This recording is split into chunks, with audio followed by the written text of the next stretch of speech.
to business industries.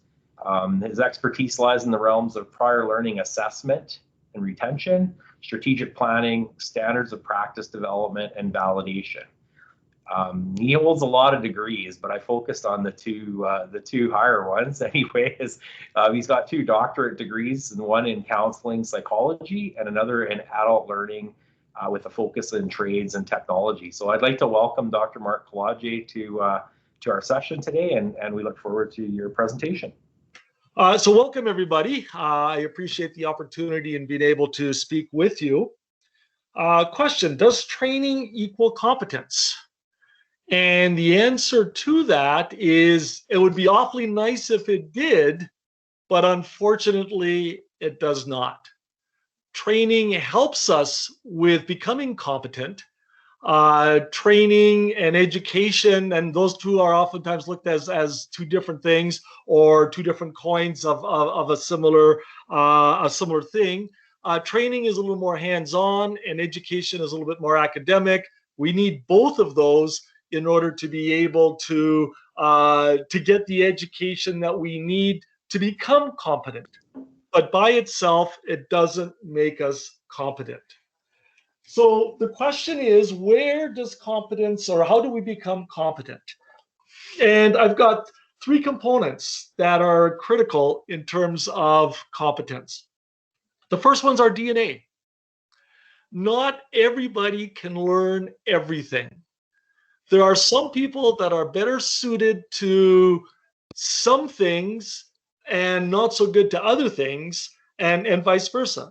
So for example, if somebody was 5'2", it is highly, highly unlikely they're going to be able to play for the NBA.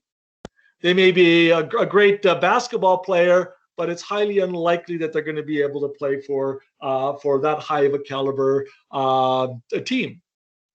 So DNA does predispose us to learn some things better than others, and physically, mentally, spiritually, it allows us to do certain things that other people can't do. So we do have that hereditary component that we're looking at, the God-given gifts. Then we have our education. And our education, our formal education, we start in kindergarten, we go up to grade 12, and then we get our diplomas, our degrees, all of our certificates and those types of things.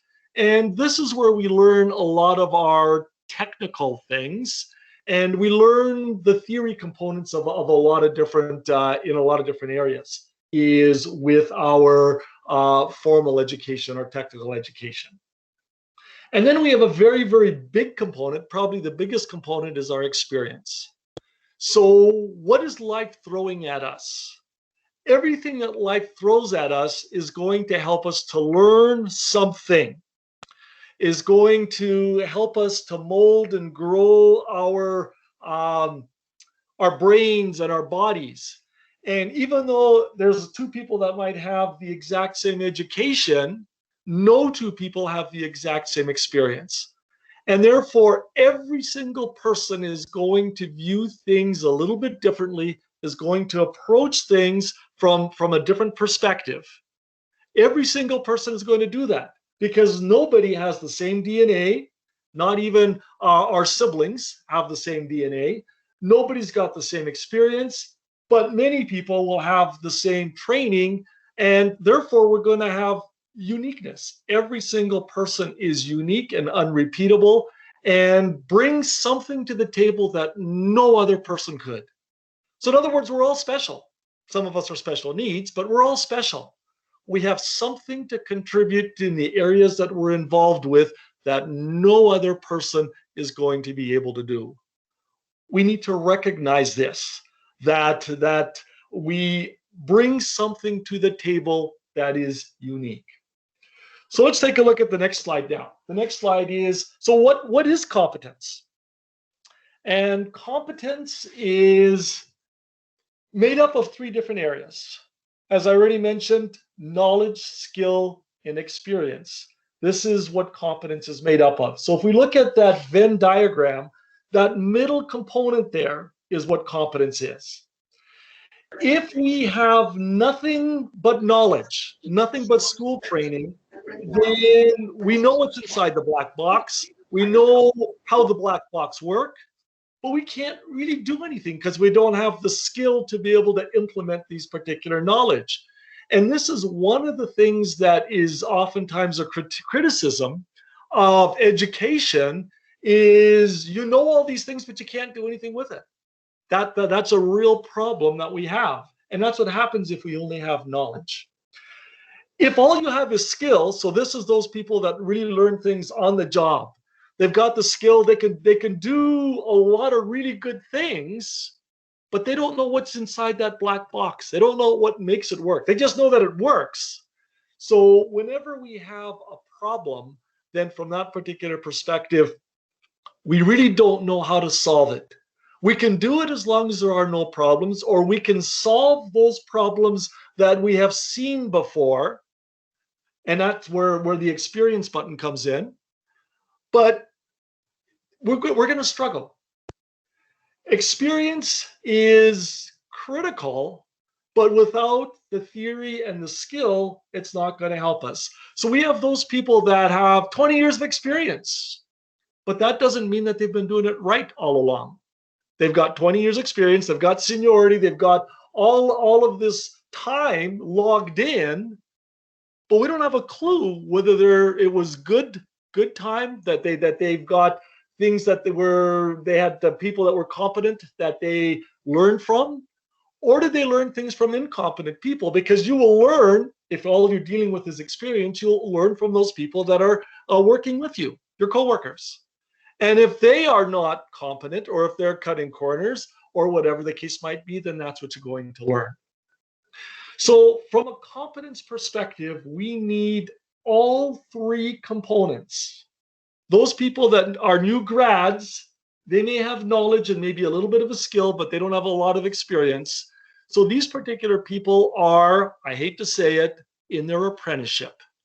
They are only capable of doing some minimal tasks. They're not capable of working as a professional in a particular occupation until they've got significant experience. And what you learn in school is not always the way that it is in the real world. I remember I was talking to some people and they were getting their training.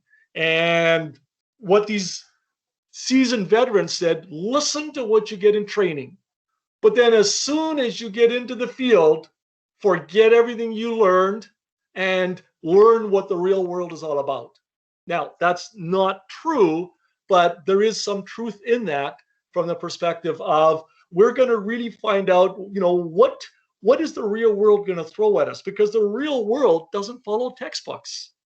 Yes, there are a lot of things that are in textbooks that we need to learn the terminology, to learn the basics of how things work.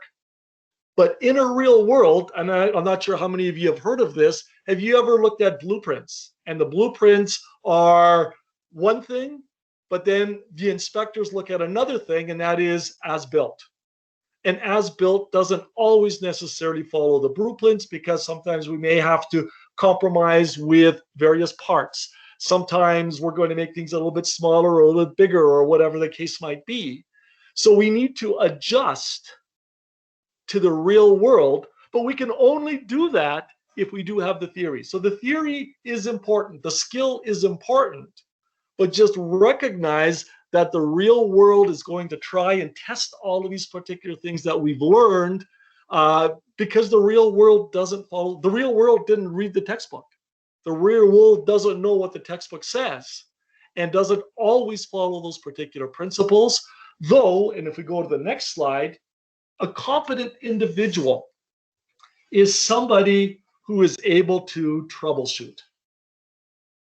The ability to troubleshoot means you're going to take something, a problem that you've never seen before, and because of your education, your skill, and your experience, you're going to be able to solve the problem.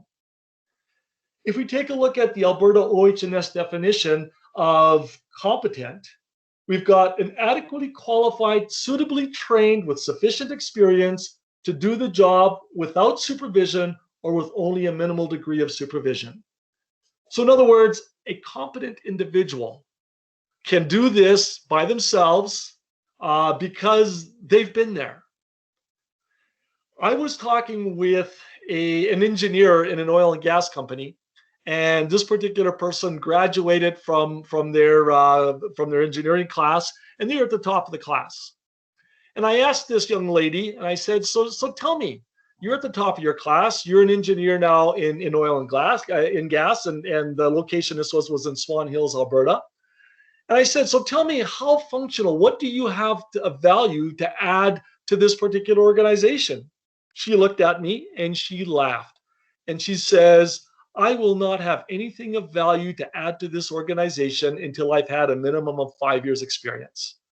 I'm getting there. I'm learning more and more and more, but I really don't know enough about the real world or how to put the theory that I've learned into to what I really see. I really don't have enough information there and enough experience to be able to put it all together to be competent, to be truly valuable to the organization." So then I asked her, "So what's going to happen after 5 years?" And she laughed at me. She says, "In 5 years, if my organization does not pay me what I'm worth, then I will be able to go to another organization because my value is incredibly more valuable than a new grad." And I thought that was kind of interesting. So from those people that are working and have completed their education, this is basically the beginning. Once you've completed your education, what that does is that tells you that you are now able to go through your apprenticeship and truly gain the value that you've been meant to gain, but you're not finished yet. It's still going to take you a couple of years to get to that particular point. So you know you're to that point when you can troubleshoot most problems in a particular area. Not that you can deal with problems that you've seen before, but that you can deal with problems that you haven't seen before. So let's take a look at why competence is important. So this now is the next slide. Competence is critical. What it does is it gives the consumer and the employer and the employee, it gives them trust in being trustworthy. So what we're looking at is a competent individual can be trusted in terms of their ability to do something, their ability to get something done to a certain standard, which is compliance. And this is where the regulatory bodies come into play. Regulatory bodies set the standard. They're saying this is the standard that you need to be able to work to. This is what is acceptable. This is not acceptable. So these particular bodies are important in terms of accrediting programs.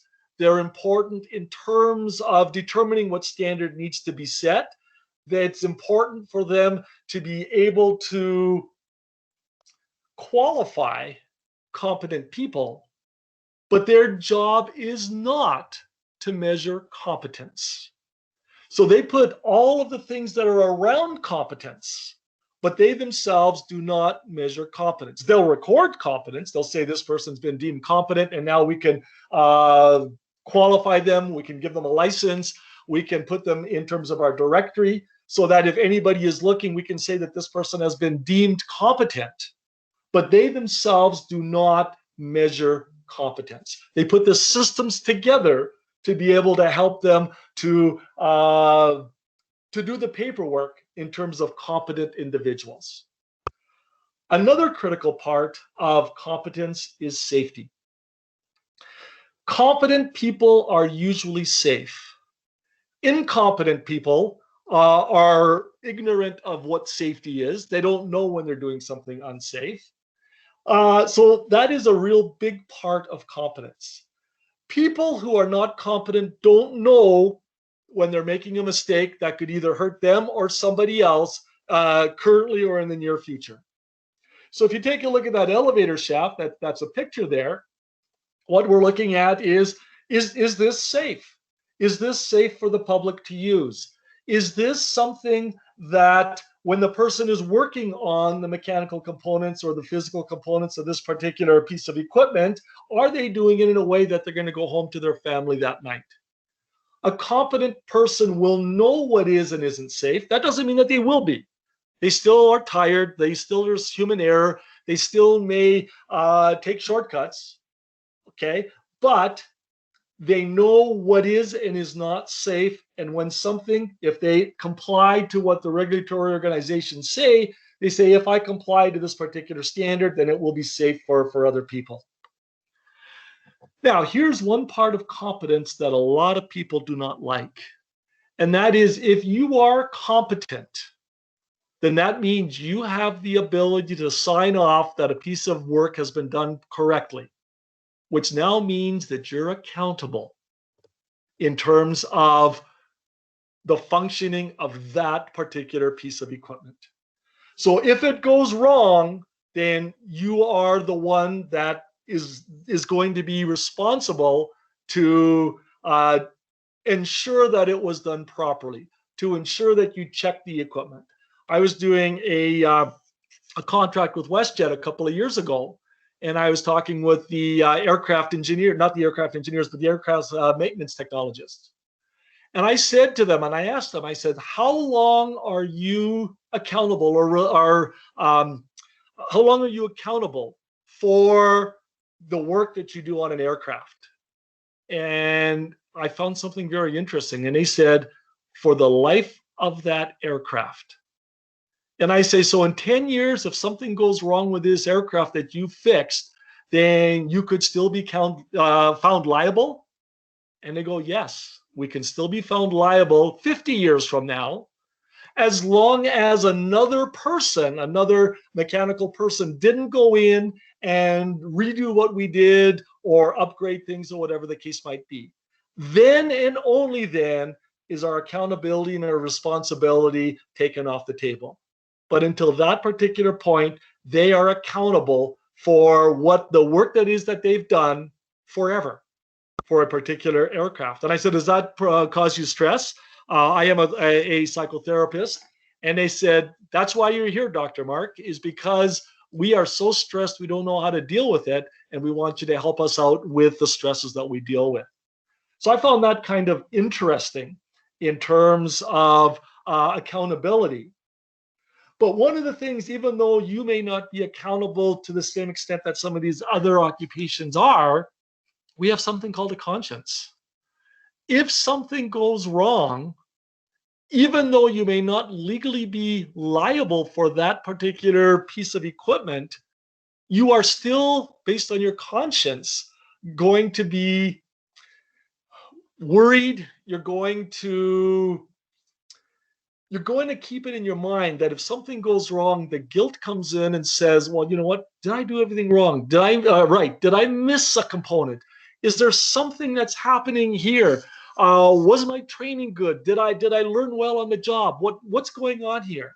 And you may carry that guilt for the rest of your life if something goes wrong and somebody gets hurt. So what we're looking at here is, how can we take some of this pressure and stress off of us? How can we incorporate the regulatory organizations? How can we incorporate what we learn? How can we, both on the job and in school, how can we incorporate this so that we can take a lot of that stress off of us, that we can increase our trust, safety, compliance, and accountability? What can we do with that?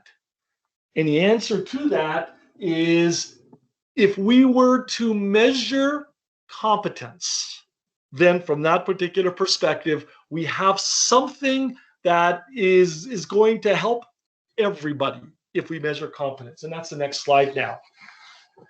So the question then is, how do we measure competence? And the answer is not school.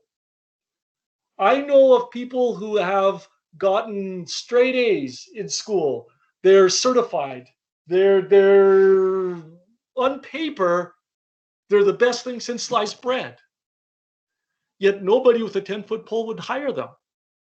They're not trustworthy. They're school smart, but they're not real world smart.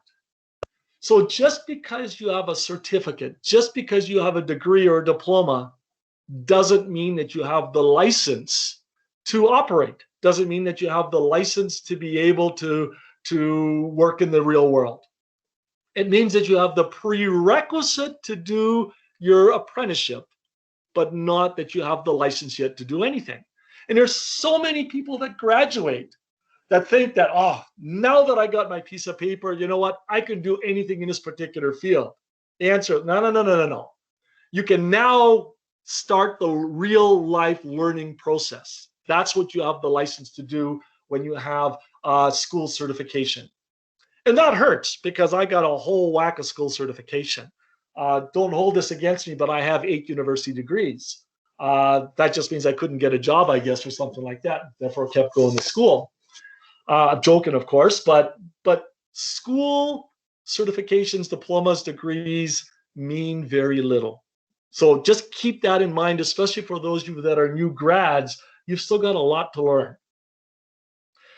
Then we have the professional bodies, the licensure, those people that are going to give you the authority to practice independently. That's what you're looking at. With school, you have the authority to practice, but under supervision. With licensure, accreditation, you have the license now to be able to work independently, that you don't have to be supervised, or at least closely supervised. That still doesn't mean that you are competent. It just means that you've jumped through the hoops, you've got enough number of hours that you need to be able to operate certain things, you've got enough work experience, you've got enough education that they're saying, okay, so you've met this particular standard that we're going to say that you are now able, again, they don't use the word competent, that you are now able to work, and on occasion you can be left alone to do things by yourself. Okay, that's what that means. They won't tell you what it is that you can do. They just says, in this body of knowledge now, in these different tasks that you've got, you can work independently in some areas. But they won't define what areas it is that you're working on or that you can work on, because they don't know. They don't know what areas. They don't know what your experience is all about. They don't know what courses you passed, or the courses that you got an A versus the courses you got a D in. I mean, if you get a D in a course, that means that you pass them, you've passed the course, you've got enough to get your certification. But do you know enough in terms of that particular course content that you'll be able to troubleshoot? You had enough to pass, but do you have enough to troubleshoot? And the answer is, we don't know. Then we're looking at your resume. And your resume is something that measures experience. And again, experience, you could have been doing one thing, and that's all you've been doing. And I know of some electricians who got their electrical journeyman papers, and all they did was one thing for 5 years, but they have no experience in anything else. And then there's another person that has 5 years of experience, but they did 100 different things. So from that particular perspective, we can't say just because you are certified as an electrician that everybody is equal. We have apples and oranges. There's different experiences that were gotten as a result of your journeyman experience, of your practical. So the only way that we can determine whether somebody is competent or not is validation. We need to validate your skills, your competence in every single task. Then we can say that you are competent on everything. Or we can say that we validated you on 100 things and you passed on 50 of these. So you're competent in 50 of these particular tasks, not all of them. Would 50 give you enough to get you licensure? Likely, very possible. All right. Would anybody ever have 100% competence? Highly unlikely. So in other words, there will always be something that you don't know. There will always be something that you're not competent in. Now, could you learn with your experience, and would you be able to determine what is acceptable and not acceptable? Well, the answer is yeah, probably could. Somebody who is competent enough will be able to identify that I'm not competent in everything, And therefore, when I come to this particular task, I need some help, or I need to look at the manuals, or I need to get some more training, or I'm going to talk to the manufacturer or whatever. But these other 90 things, I have no problems in terms of doing them. The question then is the employer. What will the employer allow you to do by yourself? And the answer should be not because you have licensure, not because you've graduated from school, but because you've been proven competent on the equipment that you're going to be working on and the different tasks that you're going to be doing. Let's go to the next slide now. So who's going to validate? Who should be the person that validates an individual? And the answer is what I call a SME. A SME is not a SMO. A SMO is somebody that is not very pleasant to be with, that's kind of a jerk. A SME is a subject matter expert. A subject matter expert is somebody who is proven to successfully be competent in a particular task. If you're a subject matter expert, you're a subject matter expert in some things, not everything, especially when it comes to in relationship to a particular occupation. So you're a subject matter expert on 20 or 30 or 40 or 50 competencies. There will always, like I said before, be some competencies that you are not going to be competent in. And again, the competent person is usually the person that can recognize what they are and what they are not competent in. But it would be very nice for us to have a process, and I've actually developed such a process, but a process to be able to identify and then track the competence of our workforce. So would you be able to fix that elevator that we saw earlier? Would you be able to run a particular boiler? Would you be able to run all boilers? Would you be able to engineer or develop a certain piece of equipment? What would you be competent in? And again, our licensure doesn't tell us that. But if we had further documentation in terms of saying, okay, so you can work on this piece of equipment, this piece of equipment, this piece of equipment, you can create this piece of equipment, you can install this piece of equipment, shut down, and start up this particular piece of equipment. But you can't do anything with this piece of equipment other than start it down or to shut it down. But you can't fix it because you have not yet been deemed competent to be able to do that. If we put people that are not competent to do critical tasks, tasks that could hurt somebody, then we are not very ethical. We're not very moral because we don't know whether or not this person has the ability to put things to the standard that the regulatory bodies say that needs to be this particular standard. We don't know if they can do it, and we don't know if they can recognize if they're to the standard or not. The only people that can do that would be competent individuals. So we need subject matter experts. And the purpose of validation is not to punish people. The purpose of validation is not to hold them back from work. The purpose of validation is to help make people better. The purpose of validation is to find out where your weaknesses are and help you to bridge those weaknesses, to bridge your gaps. And are you going to bridge all the gaps? The answer is no. But to help you bridge the gaps, to help you make a better person, to help make you a better employee, a better power engineer. That's what the purpose of validation is. So who should be a validator? Who should be a person that's going to measure somebody else's skills? We've already mentioned that needs to be a subject matter expert. So in other words, they need to know what is good performance and not good performance. They need to know that. I remember my father, who was trained in the UK, and he came to Canada as a tool die maker, as a machinist. And he was working here for about 20 years.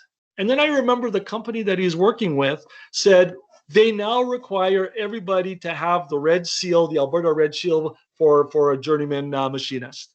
If you didn't have that, then you'd be looking for another job very quickly. So my dad panicked. My dad said, well, I don't have that. And he was a very, very good, competent machinist, but he didn't have that paper, not a Canadian paper. He had the paper from the UK. So we're telling him, and I was about 16 years of age at this point, and I was telling my dad, I said, well, Dad, you say you're good. He says, well, yeah, I'm good. People request me. They want me to do their jobs. And I said, well, so what's your problem? You should be able to pass the exam, not a problem. And he said, well, I haven't written an exam in 25 years. And he says, and also the language is different. The technical language is different than the language that he learned. And because he hasn't been to school, there's new terminology and those types of things. So he said, Dad, you know what? Why don't you just study up and go write the exam? You'll probably pass, but let's just see what happens. He says, well, okay, I really don't have a choice. So he did. I think the pass grade was 70%. He wrote the exam and he came home and he was irate. He was ticked. And we said, Dad, what happened? He says, I got 68%. I failed. He says, they failed you on 2%? He says, yeah, they failed me on 2%. I said, so Dad, what was your problem? If you're so good, what happened? And he said that the exam, he believed that he got 95 plus on the exam. He said, there's only 2 questions I didn't know on the exam. Everything else was easy. He says, well, Dad, you know what? Why don't you go over to the apprenticeship board and find out what happened? So he went over to the apprenticeship board and they wouldn't give him the exam, but they would show it to him. So he looked at the exam and one of the first questions he got wrong, and I'm just paraphrasing now, so bear with me, and that was, what is the ideal lathe speed for this kind of metal, for a certain kind of metal? So the answer was 10, 20, 30, or 40,000 RPMs. My dad said 30,000 RPMs. The correct answer was 40,000 RPMs. My dad looked at the person that was behind the desk and he says, are you kidding me? He said at 40,000 RPMs, you're going to have to sharpen your tool every 45 minutes. Cut that back down to 30,000 RPMs. And what's going to happen now is you only have to sharpen your tool once a day. And therefore, the time that you lose because the piece of equipment is running at a slower speed, you're going to more than make up because you're going to be able to do more work because you don't have to sharpen your tool anymore. The person, the bureaucrat that was behind the desk said, sorry, the answer is D, it was wrong. My dad walked away and then got a job someplace else. But the question here is, was that person that was sitting behind the desk there, was that a subject matter expert? And the answer is no, they were not. They were not a subject matter expert because a subject matter expert would look at his answer and the reason for his answer and say, you're wrong. The answer is 40,000 RPMs. However, the justification that you gave me for 30,000 RPMs more than makes up for this. And I will give you that additional question or 2 questions and pass you through this particular exam. That's one of the reasons why we have to have a subject matter expert. You have to be an expert in an area to be able to validate another person in a particular area. It has to happen. Without that, it's a process, but it's not an effective process. Now, because in the validation process, what we're going to do is we're going to be having people evaluate other people, which means there's going to be a certain amount of teaching that's going to be involved. A validator not only needs to be a subject matter expert, but also a good teacher, somebody who has good communication skills, somebody who is going to be able to explain something to you in a way that you will understand it, somebody who's going to be respectful. And when you look at these particular things, now all of a sudden, our fluff courses that we take in school make sense. Our fluff courses are our psychologies, our English, our writing, that you're looking at saying, well, the reason I'm going down this technical road is because I don't want to do those particular things. I don't want to be able to communicate with people or to be able to do that in a real good format. And the answer is, well, if you're going to help other people, if you're going to go into leadership, if you're going to go into measurement of other people, if you're going to be in that particular area, you need those particular skills, those particular competencies, the same as you would the technical skills. So the technical skills are lower level competence. These are the people that are on the ground that are doing the work. But if you get to a higher level of competence, where you add these soft skills in, then all of a sudden what is happening is not only are you able to do the job, but now you're able to help others do the job. And this is where our senior people need to be. This is where you're going to help other people become competent. If you have somebody that's extremely competent, but they're just a jerk, nobody likes them, that nobody wants to communicate with them, nobody's going to listen to them in terms of how to become better. They're just not going to be effective in a leadership role, in a validation role where they're going to be validating other people.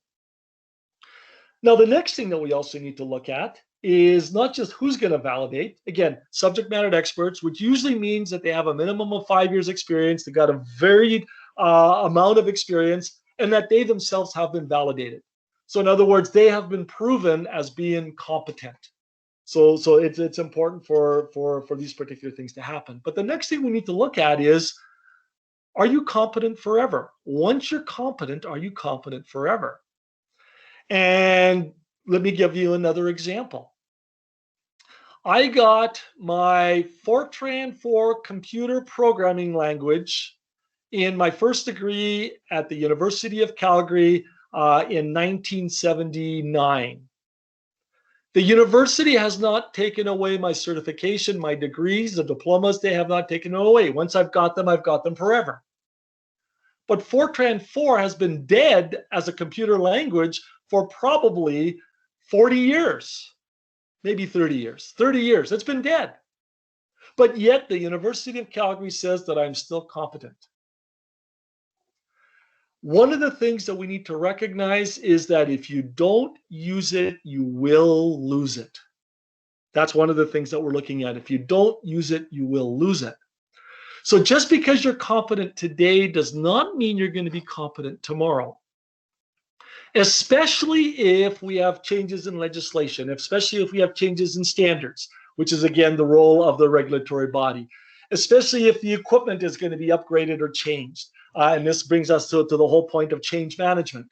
So when we've got these things, and then we've also got the human factor of forgetting. If you haven't used something for a period of time, you forget how to do it, which means you're no longer competent at doing these particular things. If we take a look at things such as first aid, why does first aid have a 3-year shelf life on it?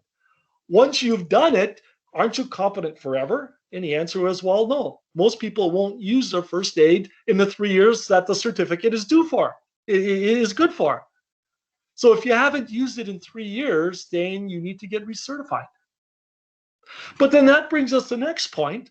Then why does somebody who uses it on a regular basis, who uses first aid on a regular basis, why do they need to become certified in 3 years?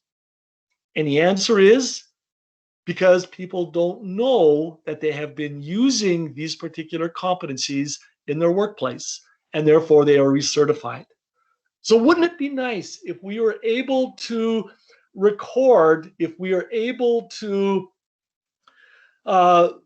follow the competencies of an individual through their work career and even afterwards, so that we would know what they would need and not need to be certified in. For example, if we take the ability to use a breathing apparatus, right? So being able to use an artificial breathing apparatus is critical for many occupations. And a lot of people where they have toxic atmospheres, they will practice this at least once a month to don and to doff a breathing apparatus. Yet, every 3 years, they're required to prove that they can do this in order to get their certification or to get their recertification. They could teach the course, yet they have to prove that they can put it on and take it off. Yet there's another person that has not put it on for 2 years and 11 months. They have not put on the apparatus. And if there is an emergency in that last month of their certification that requires them to put on a mask, a breathing mask, would they be competent to do it? And my guess is no, they wouldn't be. So we have a lot of things in place that are attempting to make sure that we're safe and trustworthy and accountable and all these different types of things, but we fall quite a bit short in able to do that. And again, the only way is to be able to validate somebody in their competence, and the only place that you can validate somebody is in the workplace. And that's the validation process that I've developed and the tracking that goes along with it. But it is accepted by many regulatory bodies. In fact, it's required in some particular areas. So I'm going to suggest to you that your certification is not good enough. You actually need to do the work and have somebody, would be nice if it was recorded, but to have somebody validate that you have done things properly, and that person needs to know what it is that they're doing so they can validly say that you are competent.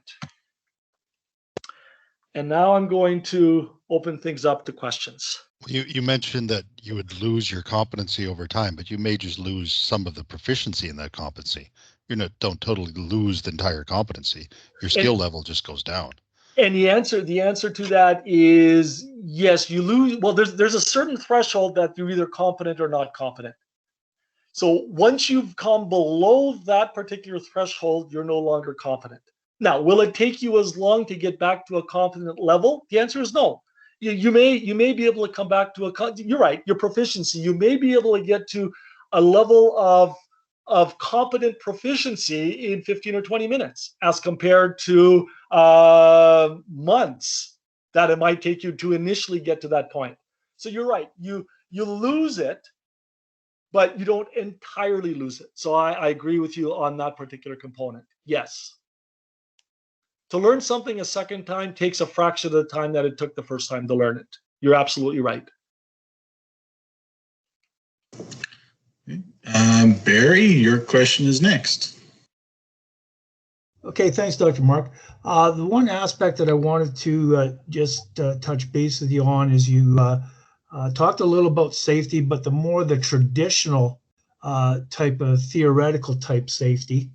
And the other thing I kind of wanted to mention was the aspect of process safety management and the 13 guiding principles for that, and how that all kind of rolls into a lot of exactly what you're talking about for competencies and making sure that you're doing the right thing.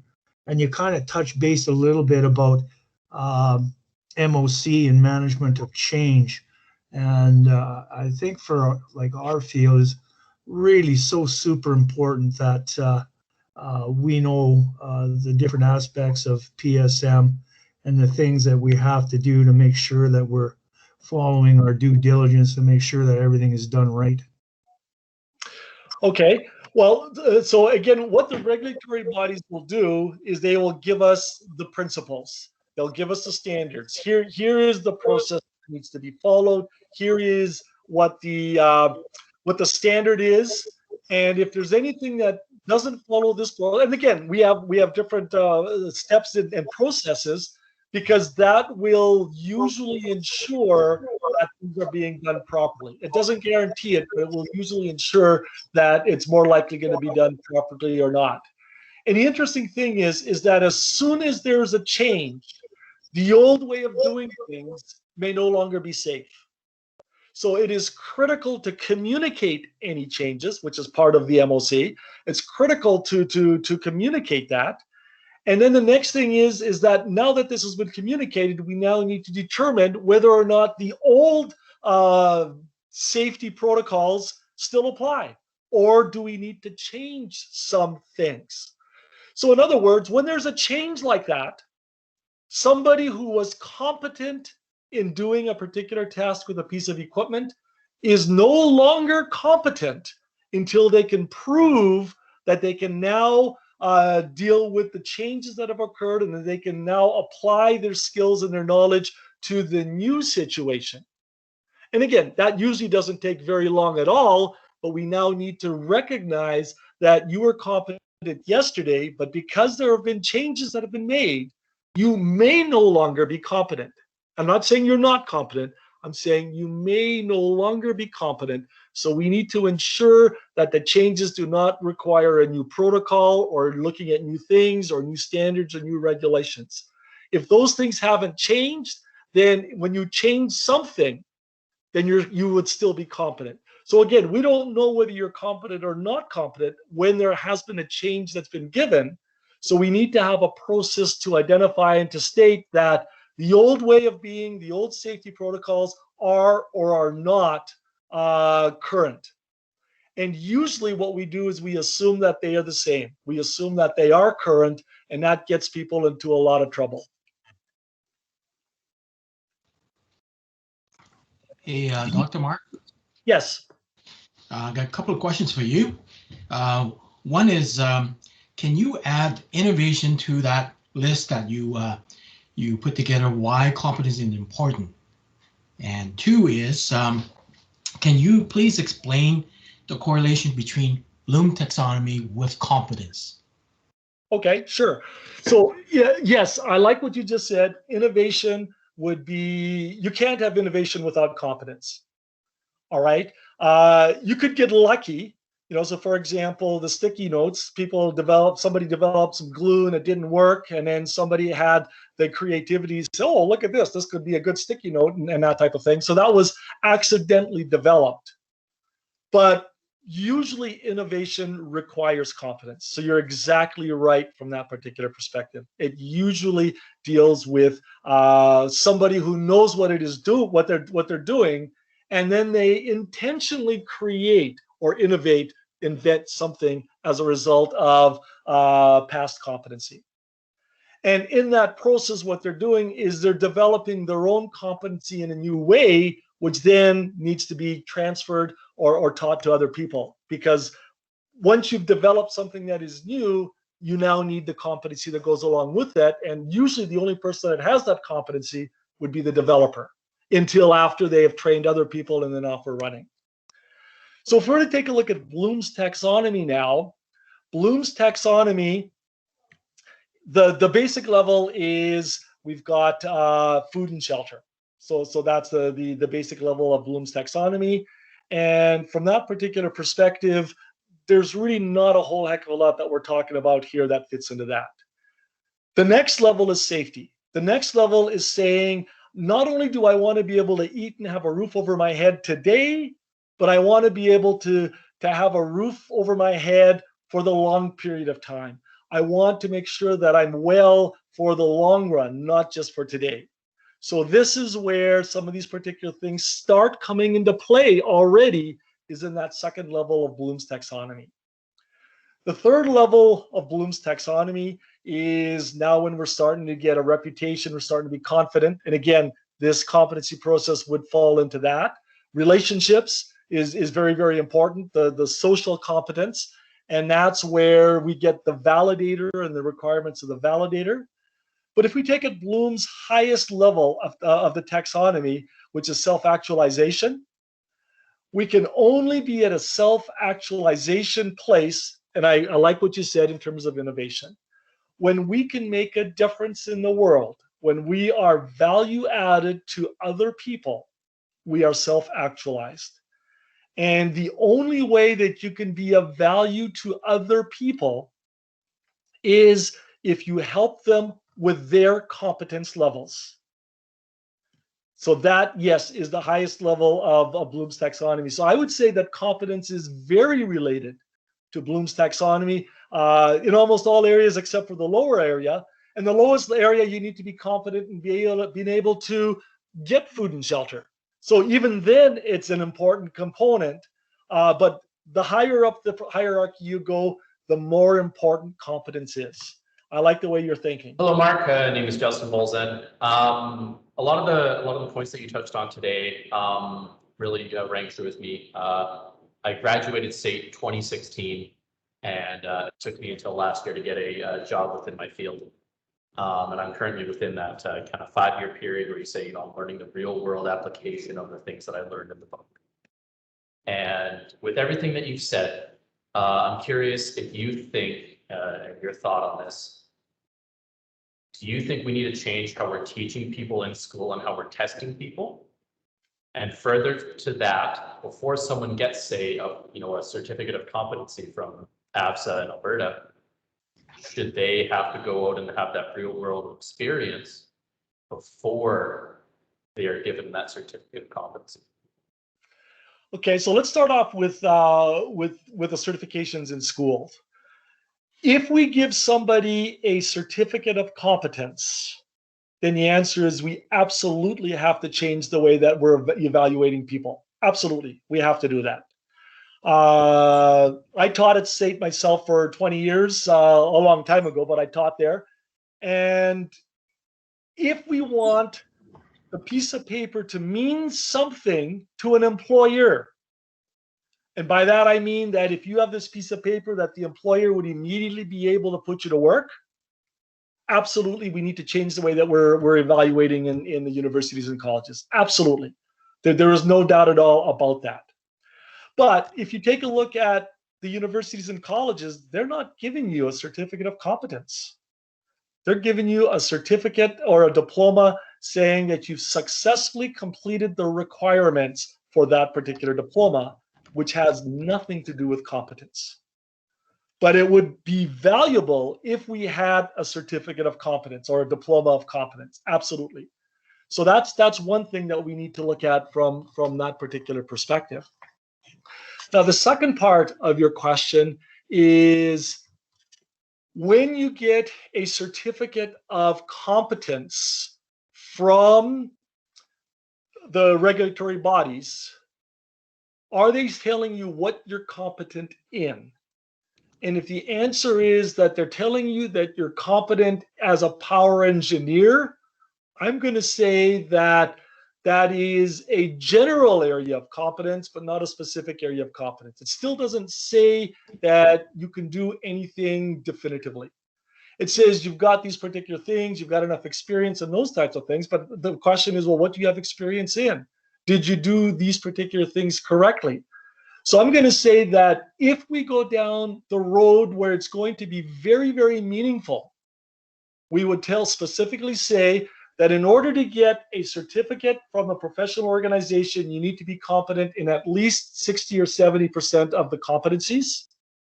And we will make a list of those competencies that you are competent in. Now I'm going to say that we're going down the right road, which would be very, very beneficial for everybody that is that's going to be involved. The only problem with that, it's going to be a little bit more labor intensive. It's going to be a little bit more onerous, but then you will definitively know what it is that you're competent in, and do you have enough competencies to say that, yes, I can be a power engineer. So I'm going to say that we're not there yet. We need to specifically say, and you are competent in this, but not this. That's how specific we need to get. Now, we also need to recognize that a task is not a competency. A competency might be many tasks. When I put the competencies together with a fellow by the name of Les Anderson in terms of the building operations technicians, I believe they had about 120 competencies. And that's about the right number to have in various occupations. If you have 500 or 600 or 1,000, that's way too many. If you got 5 or 6, that's too few. But yes, I would say that we would be very progressive if we were to actually say you are competent in these areas and you've reached the minimum number of competencies to be deemed competent in this profession.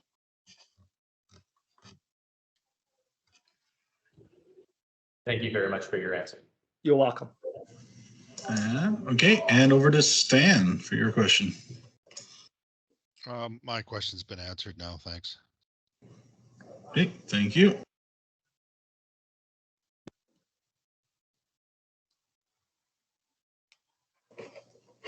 Okay, so we're approaching our hard stop time at 3:08. If there's any other questions, please put them in the chat. If not, we will end here right away. So thank you everyone for attending, and thank you, Dr. Mark, for presenting to this group today. You're very welcome. Thanks for the opportunity of speaking to you. I wish that you're going to be safe, competent in a lot of different areas, and that you'll be stellar as role models and examples in your professions, because we drastically need good, competent people with integrity to be able to do the tasks that you guys are doing. So thank you for what you're doing, and thank you for putting up with me for the last hour.